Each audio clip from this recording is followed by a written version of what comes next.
says, when should the person who's given Qurbani mention his name and the name he wants to include in his sacrifice?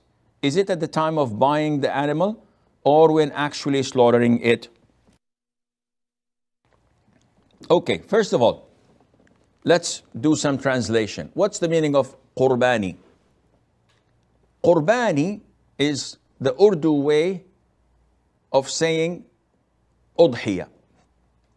The Muslims, the Arabs, consider it as Udhiya because this is how it is described in the Sunnah and in the books of fiqh.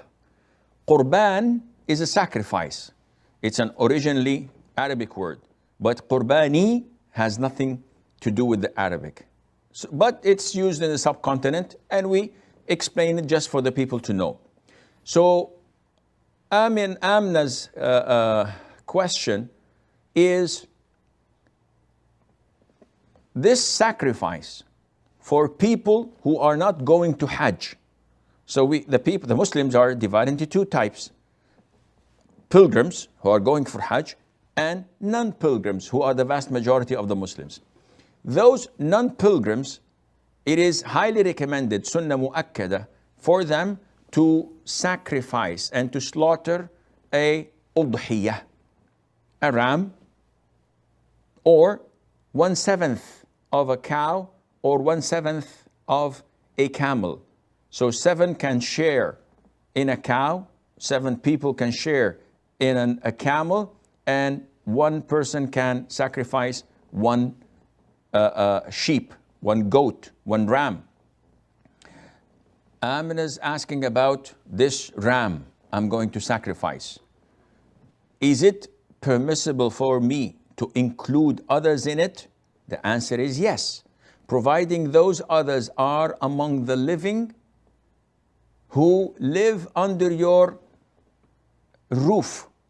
So if I have a big family and I have my children and I have my grandchildren, they all live under my roof. They all eat from the kitchen in the house, which I provide them food, or they may contribute, but it's the same kitchen that cooks the food for all. In this case, 1 sacrifice, 1 sheep, or 1/7 of a cow, or 1/7 of a camel, suffices for the whole entire family who live under my roof.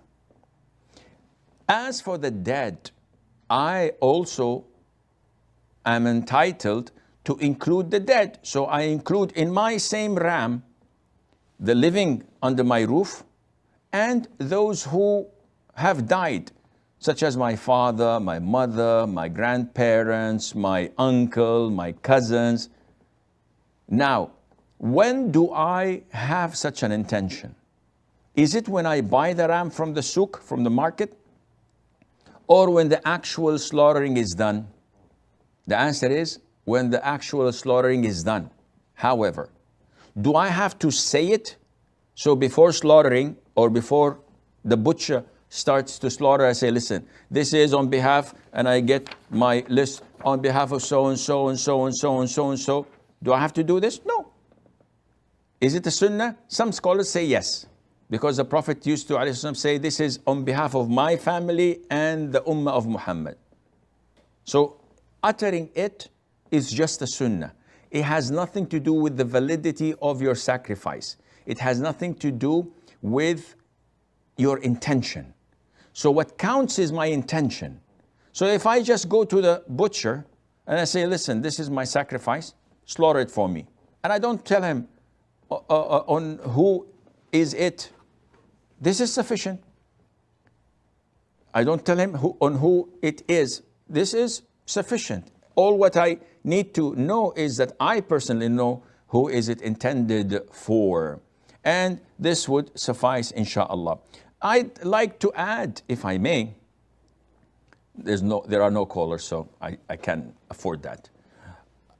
A lot of the brothers and sisters in the subcontinent take it religiously upon themselves that slaughtering a Qurbani or the Udhiyah is mandatory upon each individual. So you see a household with 10 people living under the same roof, under their father's roof, and they insist on slaughtering 10 sheep every single year. And this adds a lot of burden upon them financially. And it is not part of the Sunnah. The Sunnah is to slaughter one. This is sufficient and does the job. Now, if you're a millionaire, or if you are well off and you'd like to slaughter more, this is okay. No problem, but to believe that it is an obligation upon Aisha and Fatima and Khadija and Asma and about Muhammad and Abdullah, all the offsprings and the siblings living in the same house. No, this is not mandatory, and there is no such thing as a sin if none of them slaughters except the father of the house. There's no sin at all. There is not even going against the Sunnah. It's totally legit. So people could utilize the money elsewhere.